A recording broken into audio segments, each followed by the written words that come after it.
Have you ever wondered why, even when everything seems to be in order, something inside you insists on feeling empty? It's as if there's an invisible gap that no job, no relationship, no achievement can ever fill. You can be surrounded by people, distracted by 1,000 voices, immersed in commitments, and yet, at some point during the day or night, that heavy silence settles in and you can't explain why. That silence has a name. We call it emptiness. But here's the provocation. What if this emptiness isn't a mistake? What if, in fact, it's a messenger? Carl Gustav Jung believed that the psyche has mysterious ways of communicating with us. When we ignore the soul, it doesn't disappear. It returns in the form of symptoms, anxiety, insomnia, phobias, but also in something even more enigmatic, this sensation of nothingness. That hole that unsettles without pain, that weighs without shape, that appears not as noise but as silence. Emptiness is often the secret language of the psyche, asking to be heard. Consider the irony. We live in an era where we have never been more surrounded by stimuli, and yet, paradoxically, we have never felt so barren inside. The phone vibrates, the screen lights up, voices multiply, but when night falls, the silence that remains is almost unbearable. It's a silence filled with questions. Why? What for? Is this all there is? And we run from these questions as if fleeing an abyss. But the abyss doesn't vanish because we turn away. It waits patiently until we face it again. At first glance, emptiness may seem like a sentence. It hurts. It unsettles. It disrupts. But perhaps it is, in truth, the rarest opportunity we have. Because only emptiness forces us to stop. Only emptiness reminds us that life isn't just about checking tasks off a list, accumulating achievements, or chasing distractions. Emptiness compels us to listen to what the everyday noise conceals. It is the echo of what we've forgotten, the trace of what we've suppressed, the call of what we dare not live. It's curious to notice how modern culture has taught us to treat emptiness as an anomaly to be eliminated. There's always a quick fix, a new series, an app, a drink, a purchase. Yet emptiness persists. It returns like a shadow, insistently following our every step. Because it's not a hole to be filled, it's a space to be understood. It isn't trying to punish us, it's trying to guide us. The problem is that we mistake its message for a threat, and we begin to fight against what came to lead us. Imagine for a moment that emptiness is like a fire alarm. You can turn off the sound, ignore the warning, put on headphones to drown it out. But the fire will keep burning. Likewise, when we try to silence emptiness, we are only muting an urgent call. The fire is within. It is the soul ablaze, gasping for air. And here's the key. Perhaps emptiness isn't a lack of life, but an excess of noise. We are so busy trying to survive, proving our worth, meeting expectations, that we forget to breathe the silence that connects us to what truly matters. Emptiness is the space between the life we have and the life we should be living. It is the tension between who we are and who we could become. This silence can be terrifying because it confronts us with what we have avoided. Old questions arise. Am I living my life or merely repeating the life they expected of me? What do I truly desire beyond what I was told I should desire? What if my entire routine, so safe and predictable, is nothing more than a comfortable prison? Emptiness doesn't give us answers, but it forces us to face these questions. And paradoxically, it is within this discomfort that the seeds of transformation lie. Emptiness shatters our illusions. It strips away masks, dissolves disguises, and leaves us exposed to ourselves. It reveals that we are not as content as we pretend to be, that we are not as certain of our paths as we show others, that the life we have built may not align with the life we truly desire. And as painful as this realization is, it is precisely here that the possibility of authenticity is born. Jung said, "We do not become enlightened by imagining figures of light, but by making conscious the darkness." Emptiness is that darkness. It doesn't demand that we be happy, but that we be truthful. It doesn't force us to find immediate meaning, but to recognize that the absence of meaning is itself a message that something within us is calling to be discovered. Emptiness, then, is an invitation. A silent, almost invisible yet persistent invitation. It will not vanish with fleeting distractions because it was never meant to disappear. It was meant to be heard. And if we listen closely, we realize that emptiness is not calling us to nothingness, but to life. The life that exists beyond masks, beyond social expectations, beyond the ceaseless noise. Perhaps this is what frightens us the most. Because if we accept that emptiness has something to tell us, then we must admit that our lives as they are not enough. We must acknowledge that change is necessary. And change hurts. That is why we run, cover our ears, numb ourselves. But the more we flee, the more emptiness grows, until it becomes impossible to ignore. Perhaps, deep down, emptiness is not an enemy. Perhaps it is a disguised ally. An uncomfortable guide pushing us beneath the surface. Emptiness is the soul's invitation saying, "Stop running. Sit with me. I have something to show you." But if emptiness is a message, why do we insist on silencing it? Why does modern society offer us countless ways to escape it, yet none to truly listen? In the next chapter, we will dive into the logic of a society built on artificial fulfillment, and uncover why it cannot tolerate the silence of the soul. Have you ever noticed how, the moment emptiness appears, the world immediately offers a distraction? Feeling bored? Open an app. Feeling lonely? Post a photo. Feeling anxious? Buy something new. Modern society is a factory of anesthetics.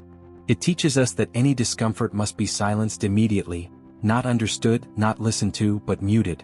Zygmunt Bauman called this condition liquid modernity. Nothing lasts, nothing is deep, nothing endures.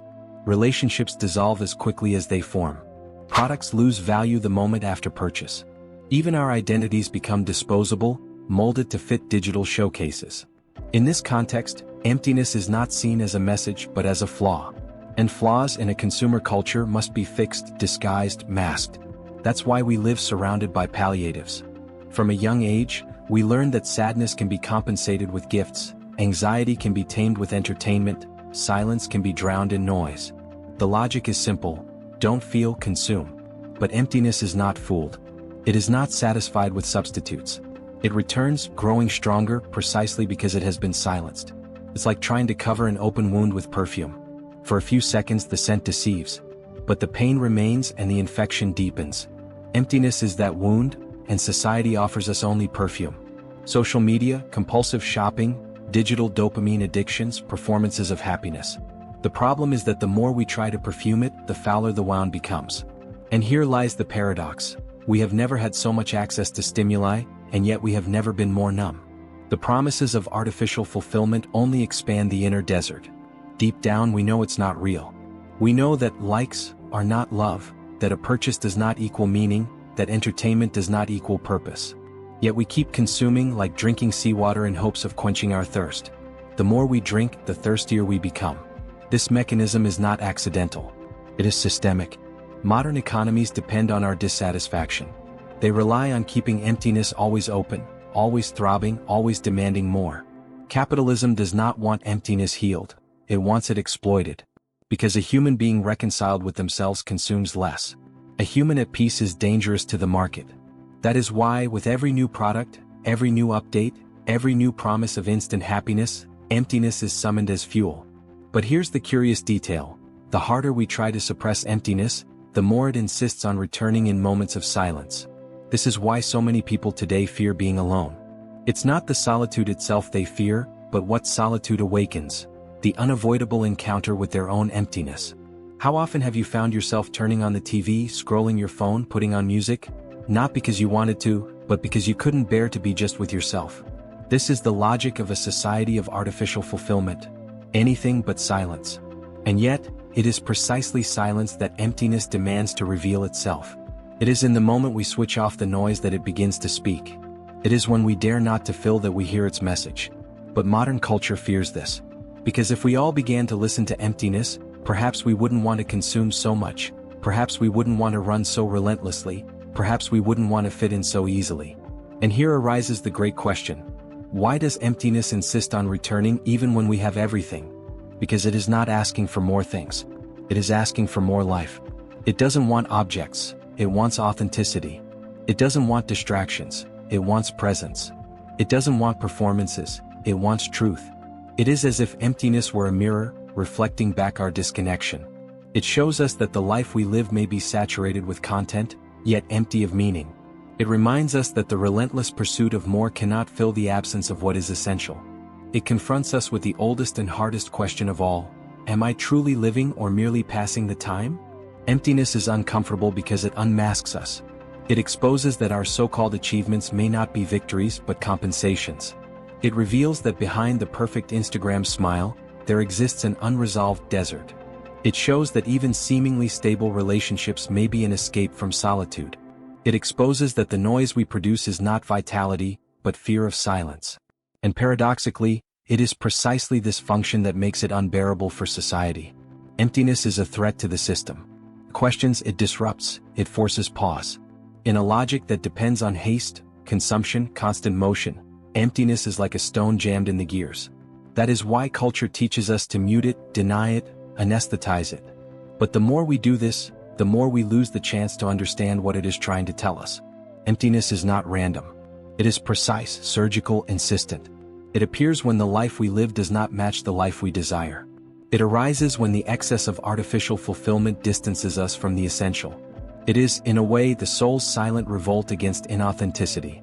And perhaps this is why it insists on returning when everything seems fine.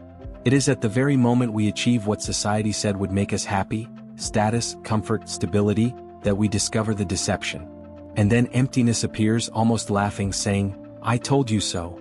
But if emptiness cannot be filled with distractions, what does it truly want? What is it trying to show us when it returns, even when we have everything the world values? In the next chapter we will explore the call of authenticity, and how emptiness can in fact be the soul's compass, pointing toward the life we have yet to live. We live in a society that has taught us to fear emptiness. It has been transformed into an enemy, a ghost that must be silenced at any cost. From an early age we are conditioned to fill every minute, every silence, every pause. If we are not busy, we are failing. If we are not smiling, something is wrong. Emptiness then is given no room to exist. But what do we do with that which we cannot embrace? We hide it. We put on a mask. The mask of normality. Zygmunt Bauman called this liquid life, an existence in which everything must flow, fast, light, replaceable. The problem is that when everything is liquid, nothing endures. Not even us. We begin to live disposably, consuming experiences, people, even identities as if we were changing clothes. And in this process, emptiness does not disappear. It merely disguises itself, cloaked in artificial normality. Ask yourself, how many times have you smiled for a photo while feeling nothing inside? How many times have you said, "I'm fine," simply because it was easier than explaining the invisible exhaustion you carried? This is the mask of normality, a social convention we all accept because admitting otherwise feels too risky. Nietzsche wrote, "The individual has always had to struggle not to be overwhelmed by the tribe. If you try, you will often be alone and sometimes afraid. But no price is too high for the privilege of owning yourself." And here is the paradox. To own yourself, you must shed the mask. But shedding it means exposing yourself, risking rejection, facing emptiness in its raw form. Most people do not dare. So we continue performing roles, pretending to be integrated, when in reality, we are more isolated than ever.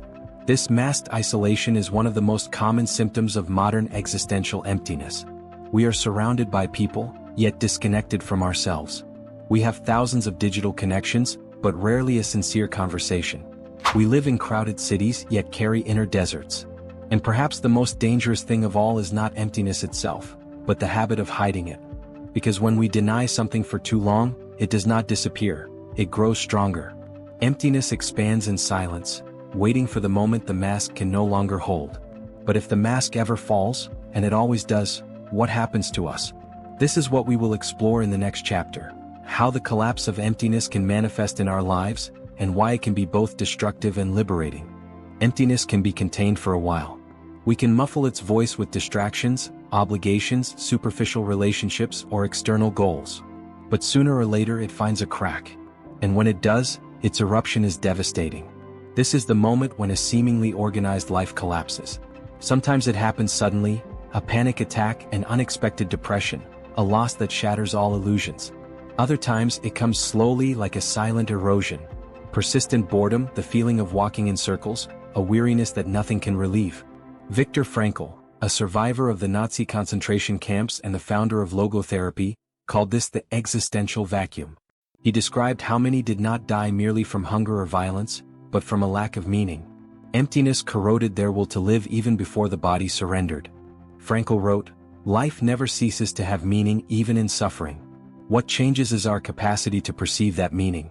And here lies the key: the collapse of meaning is not only destruction. It is also an invitation.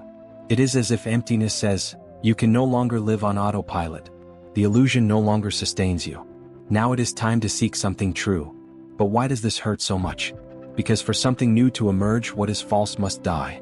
The collapse of meaning is, above all, a process of mourning.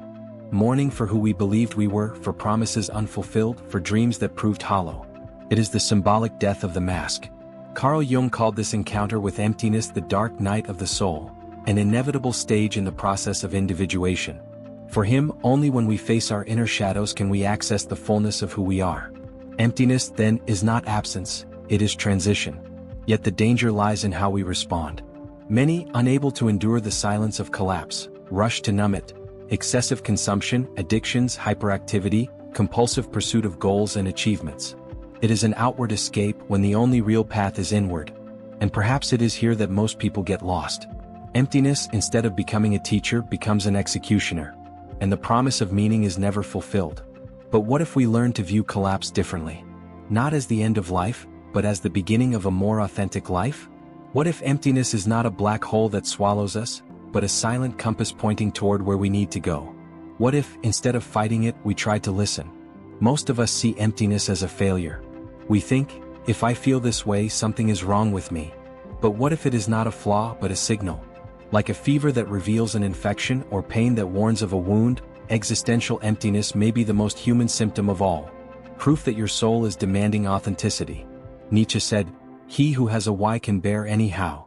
Emptiness emerges precisely when our why disappears, when life becomes merely a succession of tasks, deadlines, distractions, and social roles. It appears to remind us that no mask can replace real meaning. Jung also saw emptiness as a call from the psyche. He believed that psychological symptoms, anguish, anxiety, existential crises, were messages from the unconscious attempting to communicate. Emptiness in this sense is not absence but presence. Presence of something we cannot yet name, but which insists on manifesting itself. The problem is that our culture has trained us to silence these messages. The entertainment industry offers noise to drown out the silence. The market promises products to anesthetize our restlessness. Social media offers instant validation to cover over the invisible wound. All of this works, for a few hours, a few days, but it never truly heals. And here's the provocation. Emptiness is not a mistake. It is a teacher. A strict teacher but an honest one. It accepts no disguise, is not satisfied with palliatives, cannot be fooled. It demands depth. Perhaps that is why it is so frightening, because it forces us to stop lying to ourselves. It forces us to look where we have avoided. It forces us to ask, what truly matters to me? What in my life is genuine and what is mere performance? Listening to emptiness is not comfortable, but it is liberating. For only when we dare to face this inner voice can something new be born. A direction, a purpose, a life less about survival and more about authenticity. The Danish philosopher Kierkegaard wrote, "The greatest danger, losing oneself, can happen as silently as if you were slipping." Emptiness awakens us from that slip. It shakes us from the sleep of normality so that we might finally find ourselves again. But how do we turn this awakening into real practice? How do we not only hear emptiness, but allow it to guide us toward a more meaningful life? We arrive at a crucial point, understanding that emptiness is not an enemy but an ally. A silent, insistent, uncomfortable ally that forces us to confront the truth of who we are. But listening is not enough. We must learn to walk with it, to allow its presence to transform us without paralyzing us. Viktor Frankl said that human beings are driven by the search for meaning. Emptiness arises when we lose touch with that meaning, or when we live for reasons that do not belong to us. It is a reminder that we are doing something that does not resonate with our essence. Every feeling of boredom, every pang of anguish, every existential restlessness is a message. Look within. Discover what is truly yours. But how do we do this in practice in a world that constantly pushes us outward, away from ourselves? The first step is to silence the excess. Not just turning off the phone, but interrupting the endless flow of obligations, distractions, and external expectations. Creating space to hear your own thoughts is the first act of courage in the face of emptiness. It is to look into the void without trying to fill it, and to realize that within it lies something precious, the opportunity to reconnect with yourself. The second step is to name what we feel. Emptiness can be undefined, diffuse, even frightening. But putting words to these sensations helps decode its message. It is an exercise in mindfulness. What am I feeling right now? What is my soul trying to show me? This simple act transforms emptiness from a threat into a tool. The third step is to accept discomfort as part of the process. Modern society has taught us to flee from any pain, but existential pain is different. It is not a sign of illness, but a signal. It is the fire that illuminates the path. Accepting emptiness means allowing it to unsettle us, to question us, to deconstruct us, without despair, without guilt, without haste. And then we arrive at the most delicate point, acting from emptiness. Listening alone is not enough if there is no movement. But the movement that emptiness inspires is not only external, it is, above all, internal. It is a shift in perspective, a reconnection with genuine values, a recalibration of your personal compass. Perhaps it means seeking activities that nourish the soul, relationships that bring depth, projects that have meaning for you, not for society. Gabor Mate, a researcher in psychology and trauma, reminds us that psychological symptoms, including emptiness, are attempts at healing. They arise to alert us to what we are ignoring within ourselves. Emptiness, then, is like a silent guide pointing toward where we need focus and care. It reminds us that authenticity is more vital than conformity, and that purpose is more urgent than distraction. By accepting emptiness, you transform your relationship with it. It stops being something that suffocates or corrodes, and becomes a companion on your journey. An ally that asks, "Are you living the life you truly want to live?" Not coercively, but insistently and patiently. And here lies the great lesson. Emptiness does not need to be filled with external things. It needs to be heard, understood, and integrated. When we do this, we discover that it is not absence, but fertile space. Space where new ideas, new choices, and new meanings can emerge. Space where we can reinvent ourselves and live according to our own truth. Perhaps this is the essence of what it means to be human. To coexist with contradictions, to face the unknown, to dance with silence, and yet still choose to create meaning. Emptiness is not the end of the road. It is the beginning of the journey towards something deeper. And so, we return to the question that started our journey. What if the emptiness you feel is not a mistake but a call? Instead of running from it, we can listen, understand, and finally allow it to guide us toward a more authentic life. A life where silence ceases to be a threat and becomes clarity, where absence ceases to be lack and becomes space, where emptiness does not destroy but awakens. Emptiness is not the absence of life. It is life itself, calling to be lived fully.